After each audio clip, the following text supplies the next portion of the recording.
અન્ય દેશ અને અન્ય રાજ્યોની હોડમાં આપણે પાછળ નથી રહી ગયા તેવું બતાવવા માટે તંત્ર ઉતાવળે સ્માર્ટ શાળા બનાવી દે છે અને પછી તેને શરૂ કરી જ ના શકે. તો આવું અમે આમ જ નથી કહી રહ્યા, આવું થયું છે જામનગરમાં.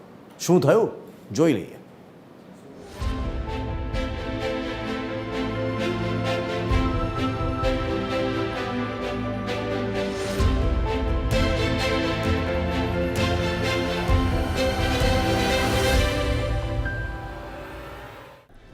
જામનગરમાં કોર્પોરેશને નગર પ્રાથમિક શિક્ષણ સમિતિની 44 શાળાઓમાંથી 2 શાળાઓને ₹4 કરોડના ખર્ચે સ્માર્ટ ઇંગ્લિશ મીડિયમ સ્કૂલ બનાવી, પણ સત્તાધીશો અને અધિકારીઓની લાલિયાવાડીને કારણે શાળાને મંજૂરી પણ અપાવી શક્યા નથી.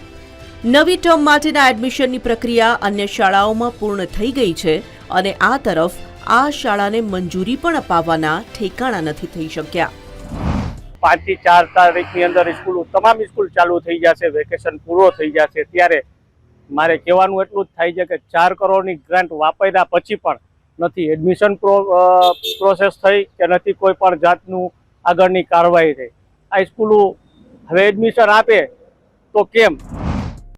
જામનગર બસ સ્ટેન્ડ રોડ પર આવેલી સ્માર્ટ શાળા નામની જ સ્માર્ટ શાળા બની રહી છે, કારણ કે અહીં શાળામાં સાધનો તો છે પણ મંજૂરીની પ્રક્રિયા પૂર્ણ ન થતા ધૂળ ખાઈ રહ્યા છે. કરોડો રૂપિયા ખર્ચીને સાધનો લીધા પણ તેની પણ જાળવણી તંત્ર કરી શક્યું નથી. માલ મટીરિયલ છે એ એમને એમ પડેલ છે, આખો ધૂળ ખાય છે. પરંતુ ક્યાંક ને ક્યાંક શાસનાધિકારી અને પદાધિકારીઓની બેદરકારીના હિસાબે હજી સુધી મંજૂરી મળી નથી. હમણાં 9 તારીખે સ્કૂલ ચાલુ થશે, હજી સુધી શિક્ષકોની એમાં કોઈ ભરતી નથી થઈ, વિદ્યાર્થીઓને કોઈ એડમિશન નથી થયા. તો જો સ્કૂલ ચાલુ નહીં થાય તો આમને આમ જે માલ ને મટીરિયલ જે અહીંયા પડ્યો છે આખે કોઈ ધૂળ ખાશે. અધિકારીઓને જ્યારે શાળાને લઈને સવાલ કરાયા તો જોવો શું જવાબ આપી રહ્યા છે અધિકારીઓ. એ સારામાં સારું શિક્ષણ મળે, સારામાં સારું શિક્ષિકાઓને એના દ્વારા મળે, બાળકોને મફત ડ્રેસ સ્કૂલ મળે, મધ્યાહન ભોજન મળે ને બંને ધારાસભ્યના ડ્રીમ સપના છે. અંદાજિત 4 થી 4.5 કરોડથી આ બંને સ્કૂલો તૈયાર થવામાં આવી. જામનગરના શહેરીજનોને એક સારામાં સારી સુવિધાવાળી અંગ્રેજી માધ્યમની શાળા મળે એવો પ્રયત્ન કરી અને આખું એક વાતાવરણ ઊભું કરવાનો પ્રયત્ન કરવામાં આવી રહ્યો છે.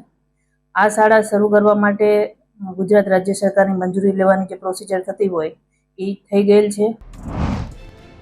શાળાનું બિલ્ડિંગ બની ગયું, સાધનો લેવાઈ ગયા, કાગળ પર સ્માર્ટ શાળા બનાવ્યાનો જશ પણ લઈ લીધો, પણ તેને શરૂ જ નથી કરાવી શકાઈ તો તેનો શું અર્થ સરશે તે સવાલનો જવાબ તો શોધવો જ રહ્યો.